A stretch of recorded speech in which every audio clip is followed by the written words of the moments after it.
And today I'd like to speak about resonance and, engaging with creativity beyond the intellect. And, global witnessing, which we spoke about last week a little bit, is such a practice where we are mindfully attending to global events in an embodied way and, creating an inner space that is capable of mirroring what's going on, and from that, compassion arises.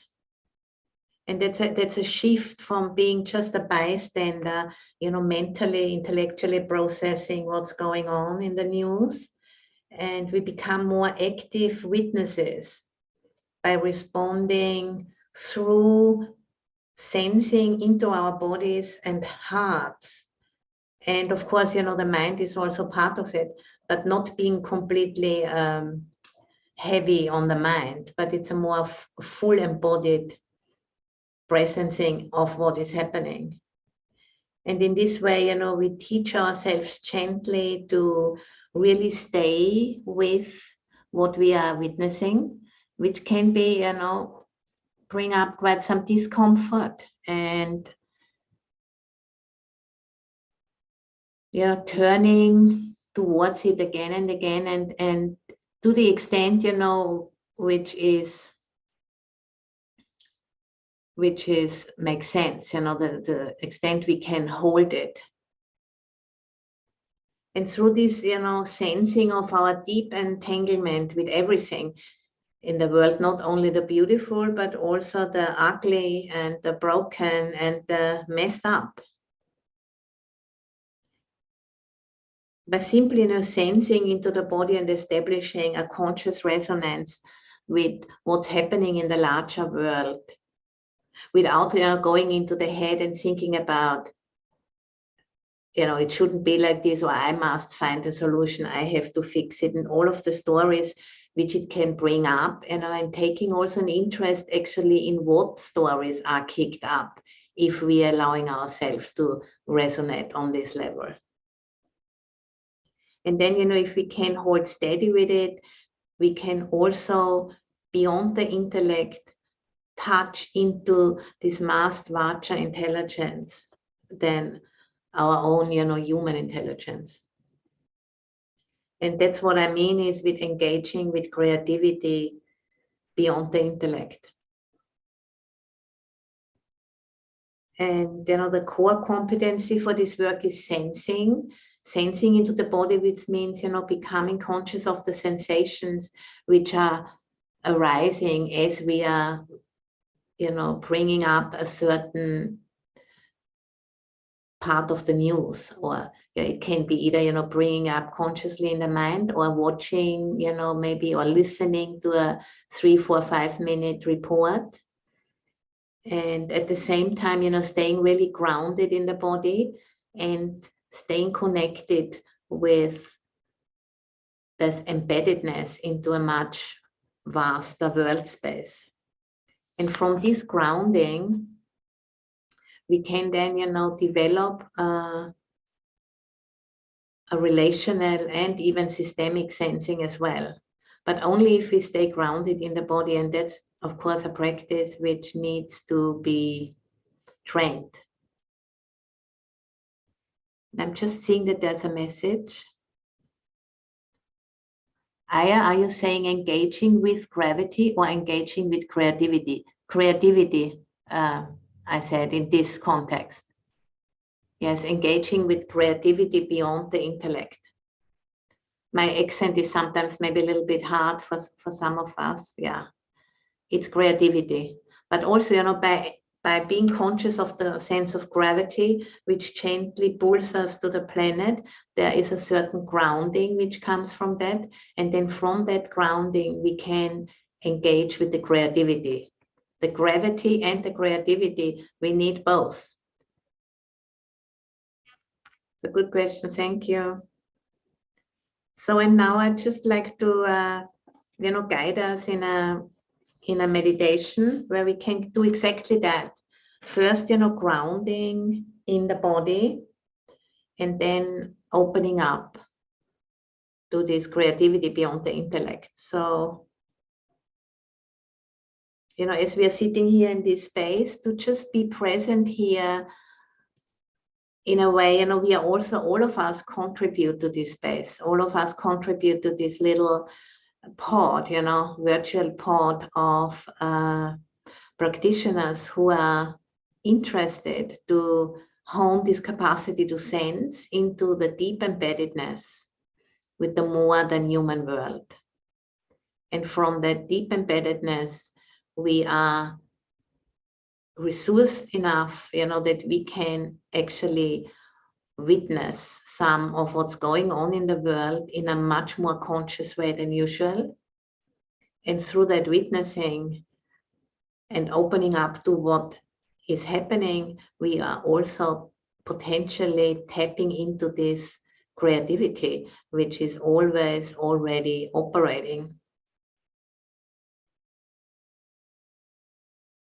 So listening with your full self and sensing what's happening in your being as you're listening. And I try to do that too as I'm speaking. And, when I'm teaching or, connecting on the internet in this way, there's always a little sense of, excitement there in my being. So I let it just kind of, let it settle down.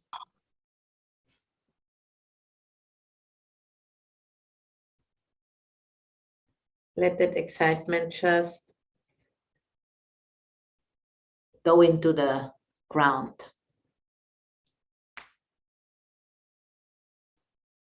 Because excitement, kind of contracts the body a little bit, as probably we all, can feel. Hello, Kathleen. Good morning. We've just started with our guided meditation.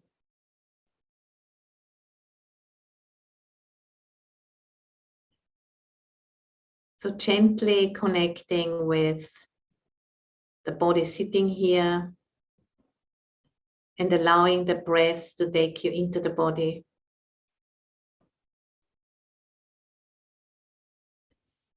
And trusting the nervous system to guide us as we are, listening to what is being said in terms of guidance. And this amazing biocomputer, the body with its sense organs and everything else, has a capacity to respond. It's a piece of equipment, which has been developed over almost 4 billion years. And now it's been handed to us so that we may update it actually. And then it's got handed on to the next generation. So it's an amazing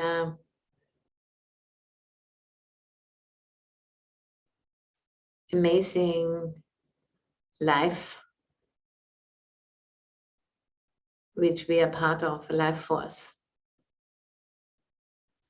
Embodiment of something so much vaster than what the human mind will ever be able to fathom. But we can open to it and, set an intention to be a conscious or a more conscious part of this mystery.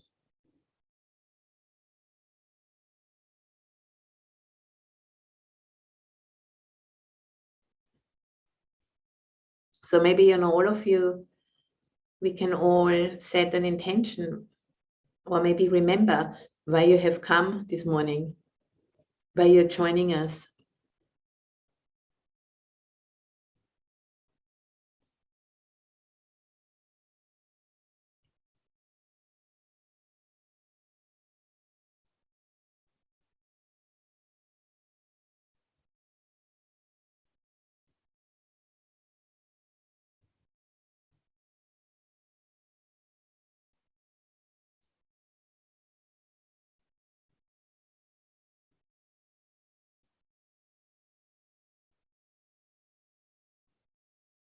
And then you don't have to work hard.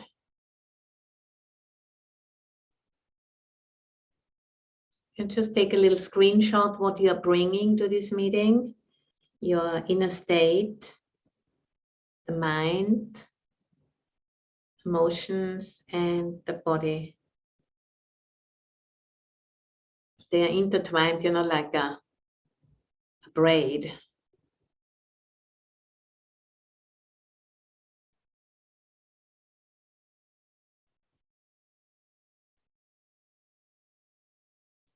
How stressed are you right now?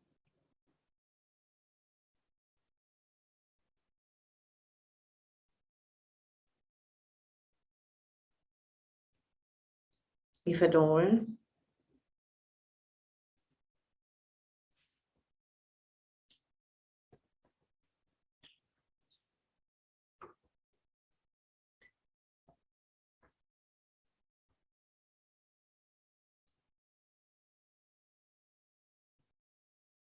Just, sensing into the body. For example, I can feel like a certain density in my solar plexus, a little bit of a very light throbbing there.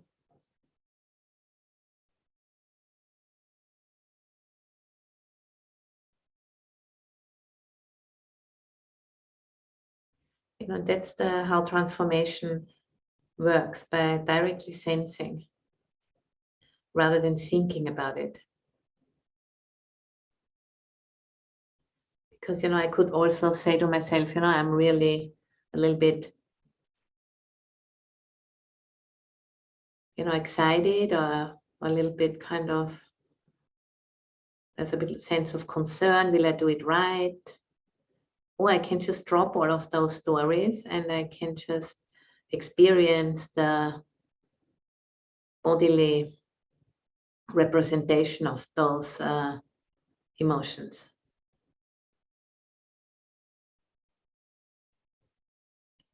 And then there's a sense of, I'd rather gonna think about it because that's easier. And then no, coming back to the direct experience. That's where the transformation occurs. The direct resonance with what is happening right now, internally as an individual. And then once we have, grounded ourselves in that, we can open up and sense also into relationship and into systems.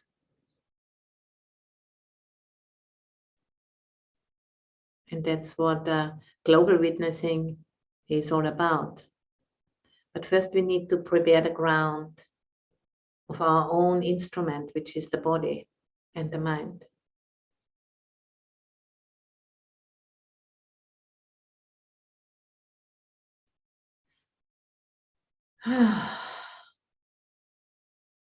And as we are attending, in this direct experiencing and this sensing and the resonating with our own experience, it starts to open up a little bit. And then there is that sense of,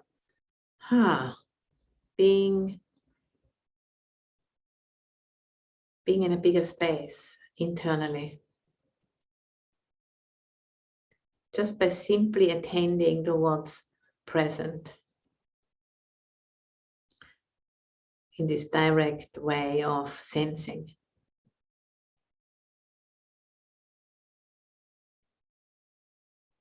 Then, if you're noticing that the mind wanders off into the head again, into thinking,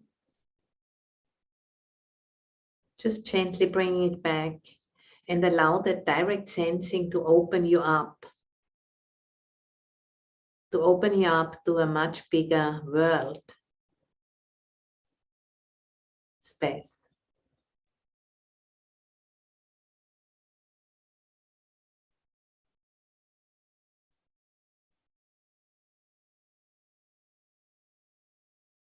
And it's a very subtle experience. And if it's not pointed out to us, we might not get it, but then if through the guidance we're experiencing it a few times, it starts to make sense in the true sense of the word.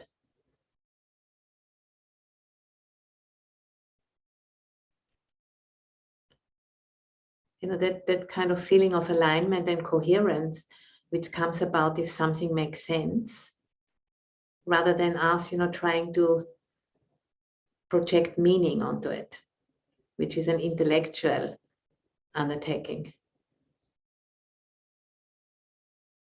But something making sense is a bodily experience by sensing, not proliferating in the mind.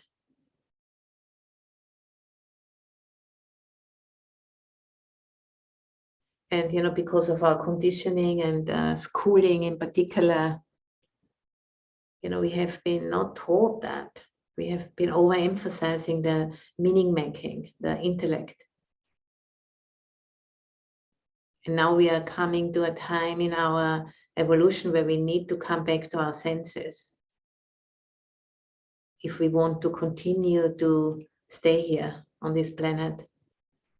We cannot rely on the intellect alone. That's a useful tool, but it's not able to attend to everything we need to attend to.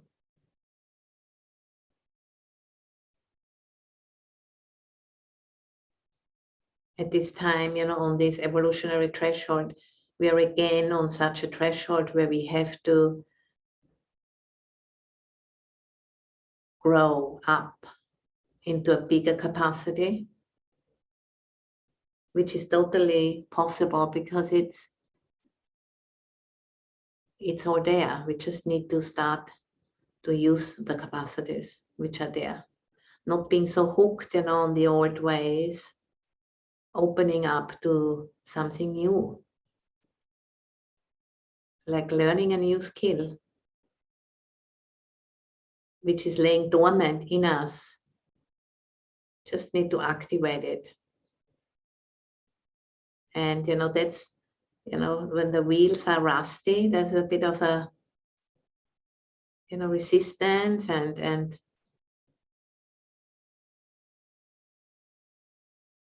stops and starts, but if we keep on going, like learning to play the piano or driving a car, it doesn't come overnight. It needs application, needs an intention to learn. And then it needs, the right environment where we have the support to get that skill off the ground again. And that's what we're doing here, at these Wednesdays.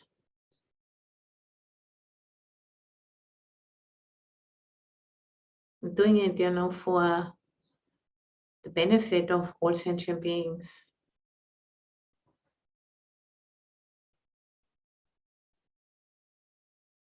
So many levels of sentient beings are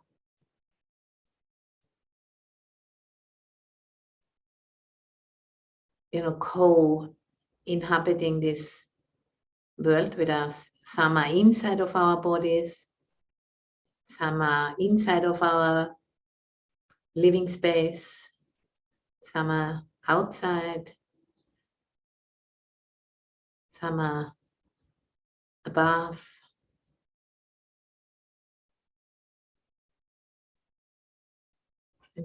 And giving up that assumption that we are kind of special, that we are in control of all of those other beings. We are not. We are team players at best.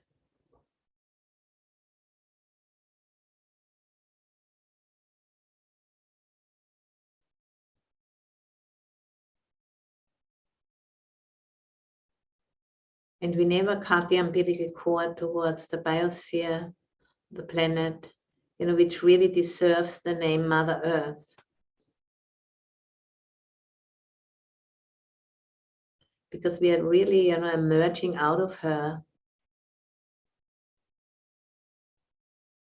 And, when the time comes for the body to die, it goes back into her. That's like an amazing mystery.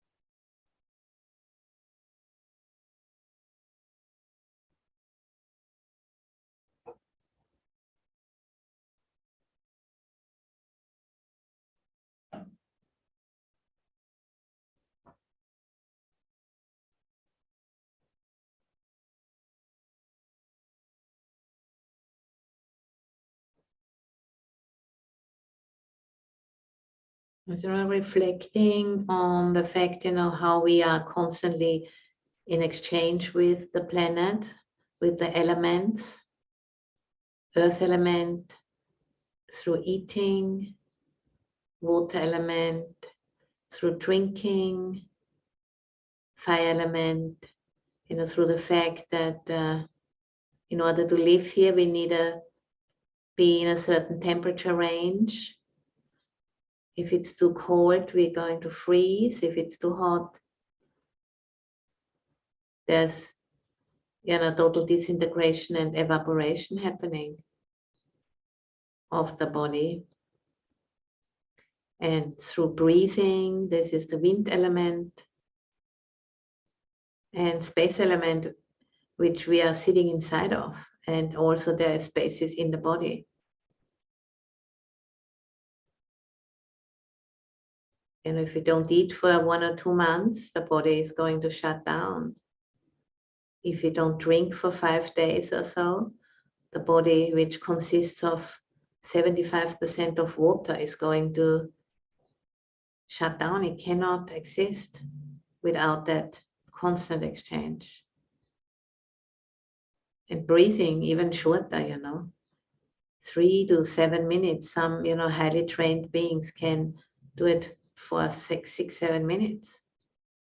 Divers and other specialists, but most of us 3 minutes.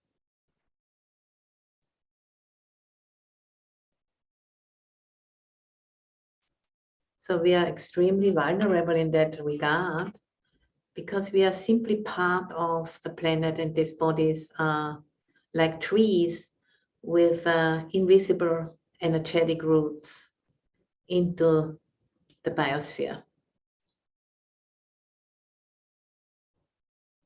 Then we have, all of the limbs we have in order to be able to ingest food and go and collect it.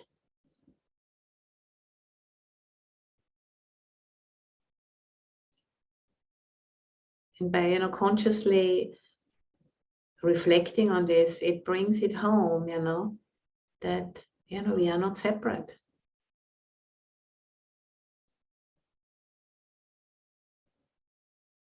And, really sensing into the body, what does that do to us, as we are becoming more conscious of that. There's a sense of opening up and a sense of relaxation or a sense of enrichment. We are part of something so much vaster than me and mine.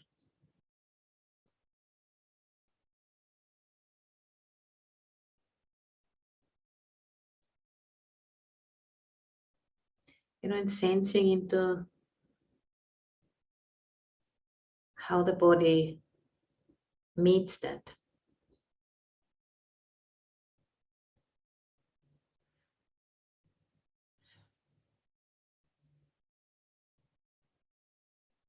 How the body, like through the resonance with those words and attending to it, how the body is just maybe, responding, adjusting into that much bigger context. By really becoming more conscious of that embeddedness, which has always been that way, but we might not have paid attention to it at all because it wasn't it wasn't suggested by anyone. And now there's a lot of talking about it, and practices appear, how that, that sensing into that embeddedness can be supported.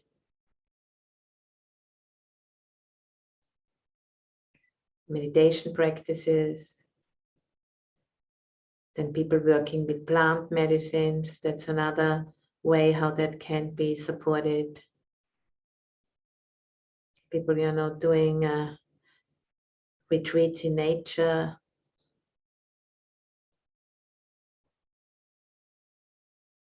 It's just, becoming, it's being, as emerges into the culture. And we are a group, which is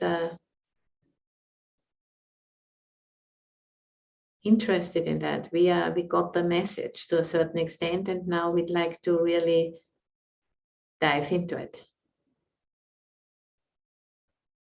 and see what comes of it, by consciously inviting that much more than human intelligence to inform us, arise into our form.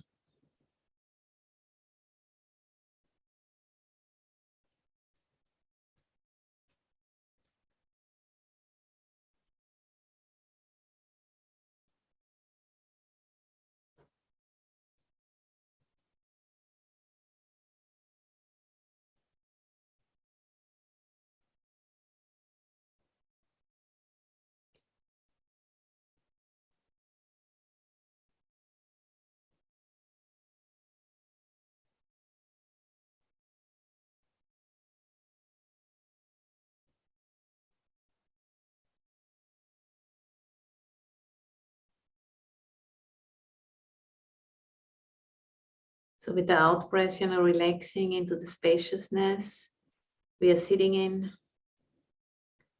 which, doesn't end at the walls of this room.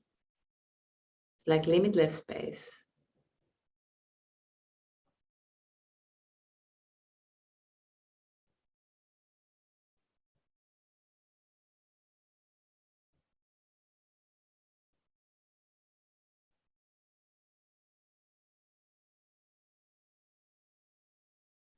So with the in-breath, we're feeling the body rooted in the earth, as the earth. And with the out-breath, we are relaxing into the limitless space.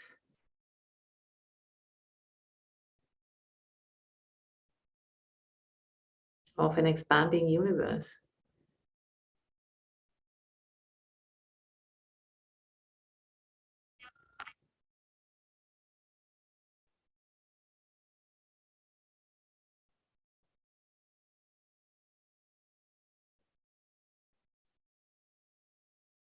And there's no need, to think about this.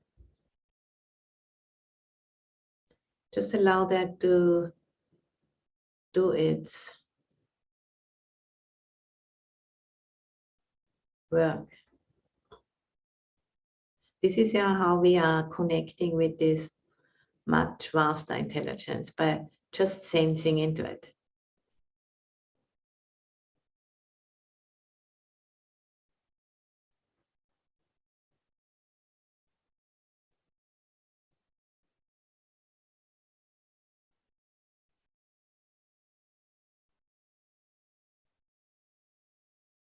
And then, if you like to, we could just invite, an image, a scene of something which has happened, in the last week or two, or even today, which is a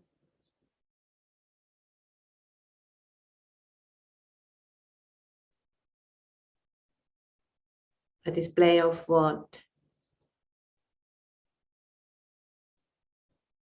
the planet, is reflecting back to us. For example, for me, it brings up an interview I listened of a man, who was in Lahaina with his wife and 5 children. and they had to go out into the ocean, to survive.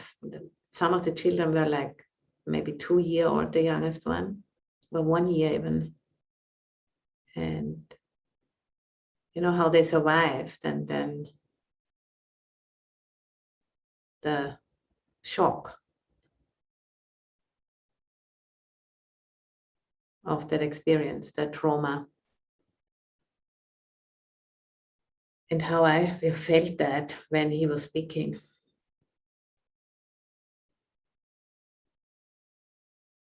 And just now allowing myself to sense that in the body. When I bring up the image, it comes effortlessly because obviously it was such a deep impression on me, and I can feel it here in my solar plexus, like bang. And just allowing that to be there. Like if somebody would have thrown something at me.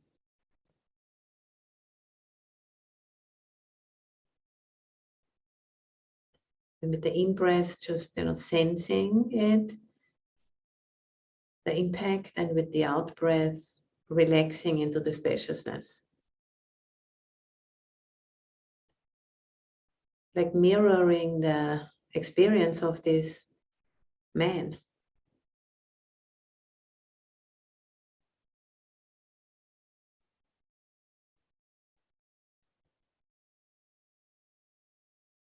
The shock.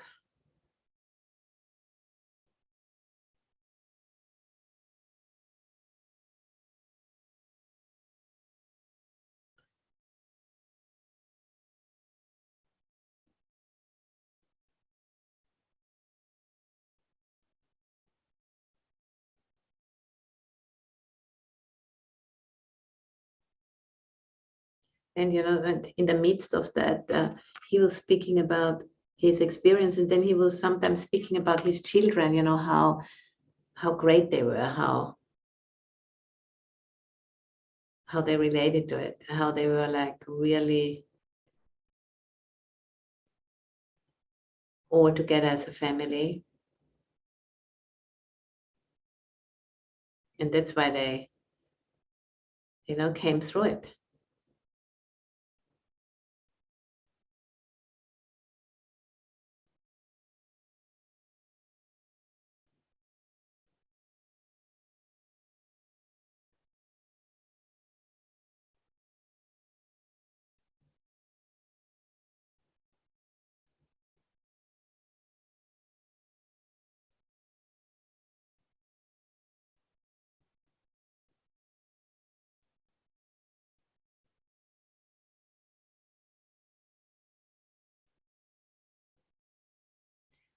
So relating to that image, that's relational sensing.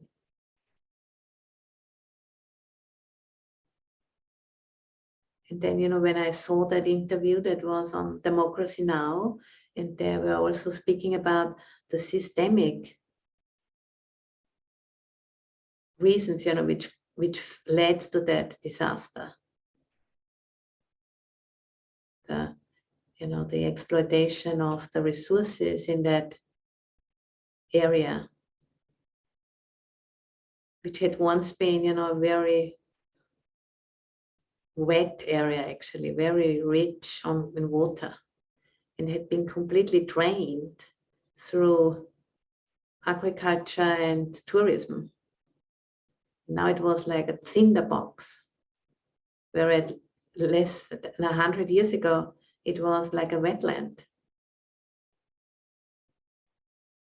And sensing into that also, into the systemic reasons for this to come about.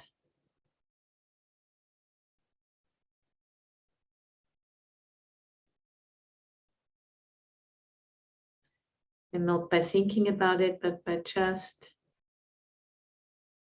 allowing it to be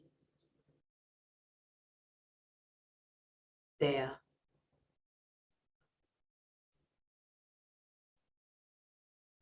And the fear, of the indigenous people there who live here since many generations, that now there will be all of this land grabbing happening of the big, corporations wanting to get land. Same what happened, after the tsunami in Thailand on those islands. So this greed, hatred, and delusion in action. At the root, of any mind which isn't fully awakened. And our minds are like that as well. And sensing into that too.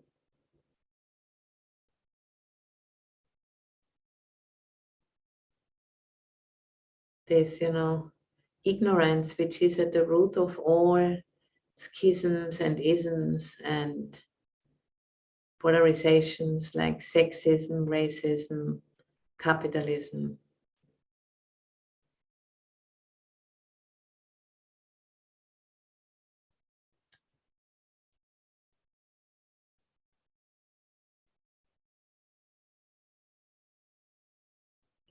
And as I sense into that, the impact becomes even like bigger.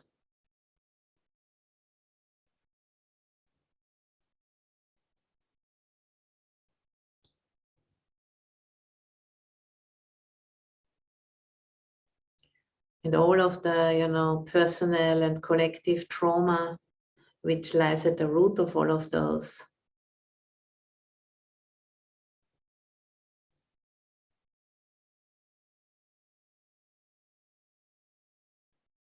Systemic patterns.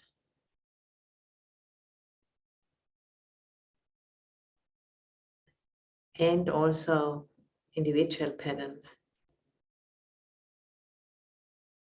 This entanglement, with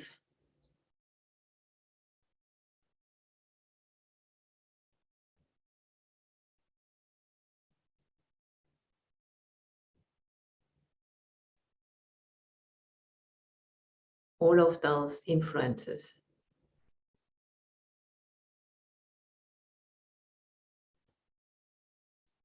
And allowing it to be sensed into and bringing compassion to that.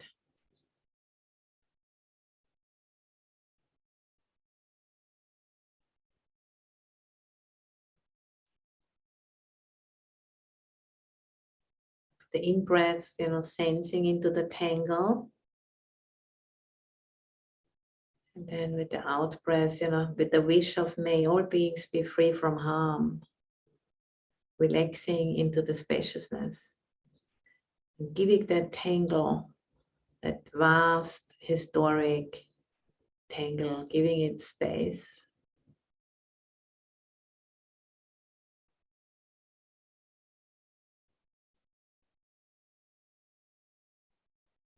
To really kind of loosen up a bit and show itself for what it is.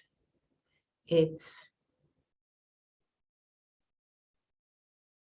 a process, which is constantly changing, and we can have an influence onto that process by the way we relate to it.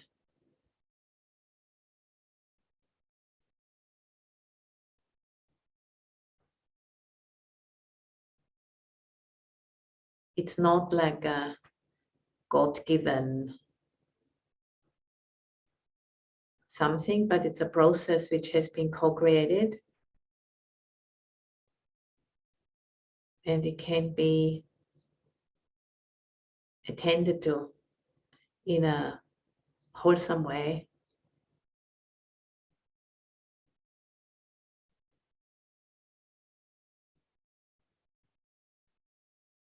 Because the global, social body is developing through all of us.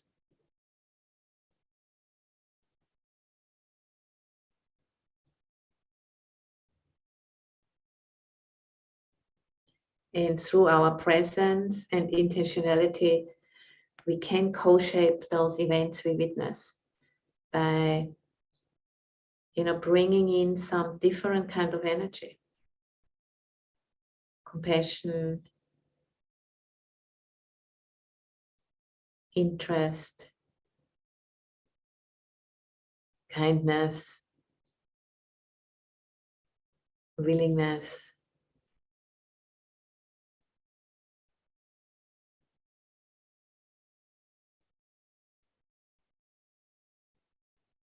There's like a certain sense making happening, as we see this interconnectedness between the personal and the collective, injuries and everything what's happening, and the racism, sexism, the whole historic luggage. It's extremely complex.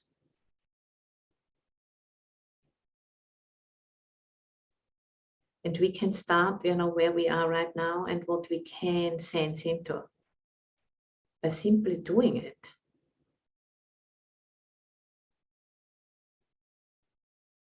And taking the time, like what we are doing here.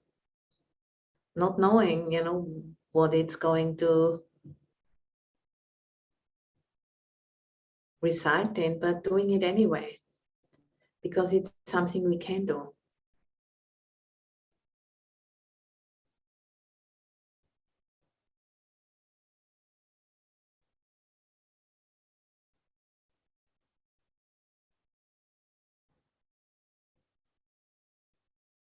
Because, if that practice, as we have seen from our past practice, if that practice enables us to have a more compassionate relationship with our own experience, it can grow into a more compassionate relationship with the global experience as well. And this is exactly what is needed right now, is to step out of that victim consciousness into a different way of looking.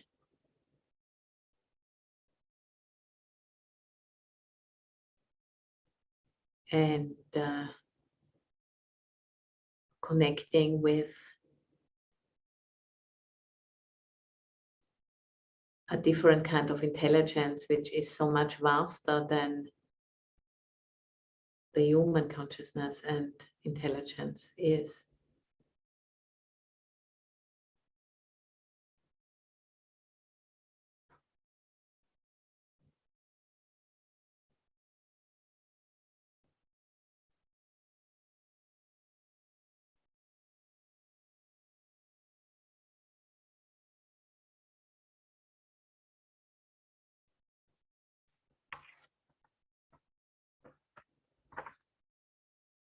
And that's what's meant with resonating, and through that resonating, engaging with creativity beyond the intellect.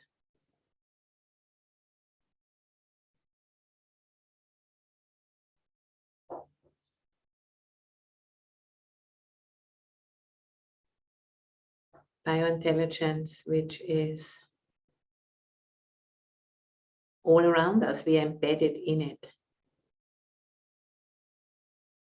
We are it. But the fact that our bodies and the planet are the same.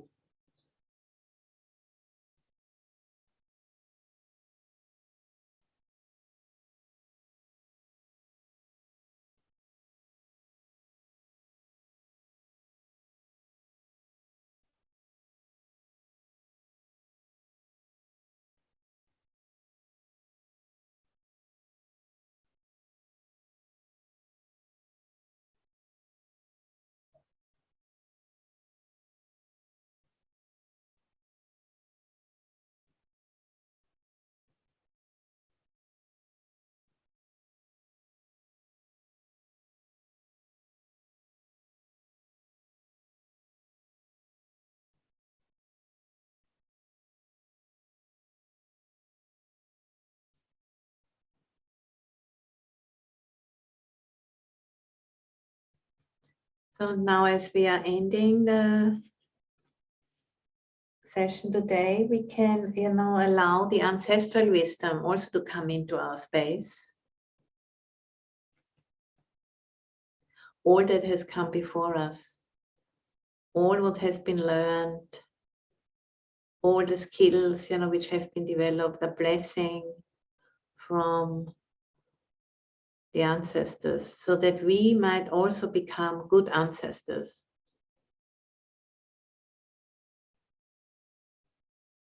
for our own species and beyond.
Just allowing that blessing to settle into us so we can carry it forth.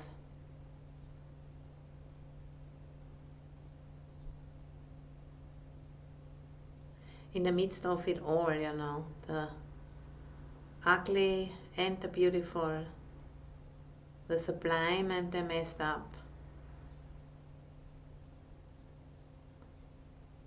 the broken and the new.